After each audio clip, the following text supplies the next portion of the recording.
হিন্দুদের বড় সড়ো একটা উৎসব চলতেছে, সেটা হলো দুর্গাপূজা।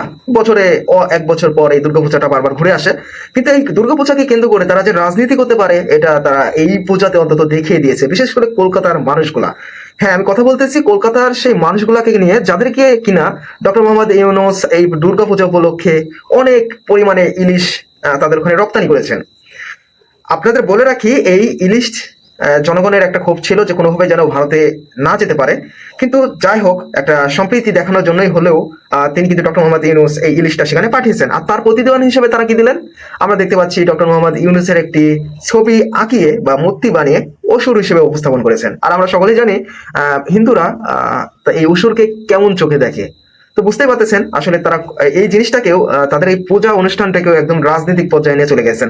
তো এই ব্যাপারে অনেকেই অনেক রকম মতামত শুনতেছি, এবং বাংলাদেশের হিন্দু যারা রয়েছেন তাদেরকেও অনেকে অনেক রকম প্রশ্ন করতেছেন আর কি। তো চলুন আজকে দেখে আসবো যে বাংলাদেশের হিন্দুদের আসলে এই ব্যাপারটা নিয়ে আসলে তাদের কি প্রতিক্রিয়া। আসলে অসুর তো অসুর, মানুষ কখনো অসুর হতে পারে না। ডক্টর ইউনূস, তারপরে হচ্ছে ট্রাম্প, এরা তো মানে মান্যগণ্য ব্যক্তি, এদেরকে আসলে এভাবে করাটা উচিত হয়নি। খুবই খারাপ, এটা খুবই খারাপ করেছে। এটা আমরা একদমই সমর্থনযোগ্য না, এবং যিনি করেছে তার রুচিগানেরই একটা কোনো দুর্বলতার কারণে। দর্শক, আমার পেছনে একটি পূজা মণ্ডপ। এই মণ্ডপটি আসলে জগন্নাথ হলের, ঢাকা বিশ্ববিদ্যালয়ের জগন্নাথ হলের পূজা মণ্ডপ, এবং এই পূজা মণ্ডপে অন্যান্য মণ্ডপের মতো দুর্গা এবং অন্যান্য যারা যে দেবতারা থাকেন তারা এই মণ্ডপটিতে সেইভাবে সুসজ্জিত রয়েছেন। তবে এই জায়গাটিতে অসুর হিসাবে একটি মূর্তিও কিন্তু প্রতিস্থাপিত হয়েছে।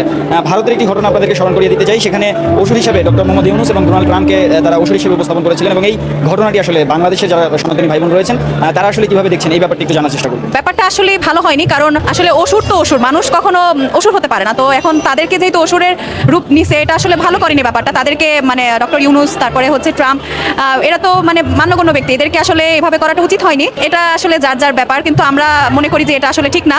আমরা সবাই মানুষ, এবং আমরা চেষ্টা করবো, তারাও চেষ্টা করতেছে আমাদেরকে ভালো রাখার, আমরাও চেষ্টা করবো তাদেরকে সম্মান করার। বাংলাদেশি হিসাবে আমি এটাই বলবো যে আমরা আসলে এই ব্যাপারটা সমর্থন করছি না, আমরা বাংলাদেশি হিন্দুরা।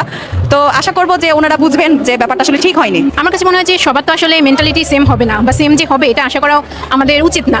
সো আসলে এটা আমাদের পূজার ঐতিহ্য না, বা কোথাও বলা নেই যে এরকম বিকৃত করতে হবে। যারা করেছে সেটা তাদের নিজেদের মানসিকতা থেকে করেছে। আবার মানে এটাকে যারা ধর্মীয় দিকে টেনে নিবে, এটাও আমার মনে হয় তাদের মানসিকতা থেকেই আসবে, সেটা উচিত না। এটা ব্যক্তিগত আক্রোশ থেকে বলা যেতে পারে। হ্যাঁ, অবশ্যই আমার কাছে মনে হয় শুধু বাংলাদেশের রাজনৈতিক দিক না, অন্য যে কোনো দেশের রাজনৈতিক দিকেই খারাপ বা ভালো, যেই দিকটাই কিছু হোক না কেন, সেটাকে অন্য দেশ হিসেবে কখনো বিকৃত করা উচিত না। তারা বাইরে থেকে দেখতেছে, তারা ভিতরে সবকিছু জানেও না, এবং এইটা আমাদের অসুর একটা হচ্ছে আমাদের খারাপ শক্তির প্রতীক। সেখানে যদি এরকম একজন পাবলিক ফিগারকে সেই রূপটা দেওয়া হয়, এটা আসলে তাকে অনেকাংশে বিকৃত করা, এবং এটা আমাদের কাছেও লজ্জাজনক। খুবই খারাপ, এটা খুবই খারাপ করেছে। এটা আমরা একদমই সমর্থনযোগ্য না, এবং যিনি করেছে তার রুচিগানেরই একটা। ধন্যবাদ সবাইকে এতক্ষণ ভিডিওগুলো দেখার জন্য। তো ভিডিওগুলো সম্পর্কে আপনার মতামতগুলো কমেন্ট বক্সে জানিয়ে যাবেন, এবং বাংলাদেশের অনেক মানুষের কাছ থেকে এই কথাগুলো শুনলাম। আসলে ব্যাপারটাকে, এই জিনিসটাকে যে সবাই যে সমানভাবে দেখতেছে তা কিন্তু না। হ্যাঁ, অনেকেই এই ব্যাপারটাকে নিয়ে প্রতিবাদও করতেছেন, বিশেষ করে শুধু বাংলাদেশের মানুষ না, কলকাতার মানুষগুলো এই ব্যাপারটাকে কিন্তু প্রতিবাদ করতেছেন। কিন্তু আসলে ভারতের মধ্যে একটা মানে দুইটা রাজনৈতিক দল আছে, বিজেপি এবং আরএসএস, যারা কিনা সবসময় ধর্ম নিয়ে রাজনীতি করে থাকেন। আর তাদের আমার মনে হয় তাদের এই সংগঠনগুলো এই কাজগুলো করেছেন শুধুমাত্র ভোটের জন্য। তো আপনাদের মতামতগুলো কমেন্ট বক্সে জানিয়ে যাবেন। বাংলাদেশের অনেক হিন্দুদের কাছ থেকে আমরা এই মতামতগুলো শুনলাম। আসলে তারাও ব্যাপারটাকে নিয়ে বেশ বিপাকের ভিতরে বা খারাপ লেগেছে। আসলে তাদের কথাবার্তা আমরা শুনলাম, তারাও এটাকে সমর্থন করেননি। আসলে এমনটাই তো হওয়া উচিত। বাংলাদেশের ভেতর বা বাংলাদেশের কে নিয়ে কলকাতার মিডিয়া যেভাবে মিথ্যাচার করেছে, আবার দেখতে পাচ্ছি যে ধর্মীয় একটা অনুষ্ঠানকেও একদম রাজনৈতিক একটা পর্যায়ে নিয়ে চলে এসেছে।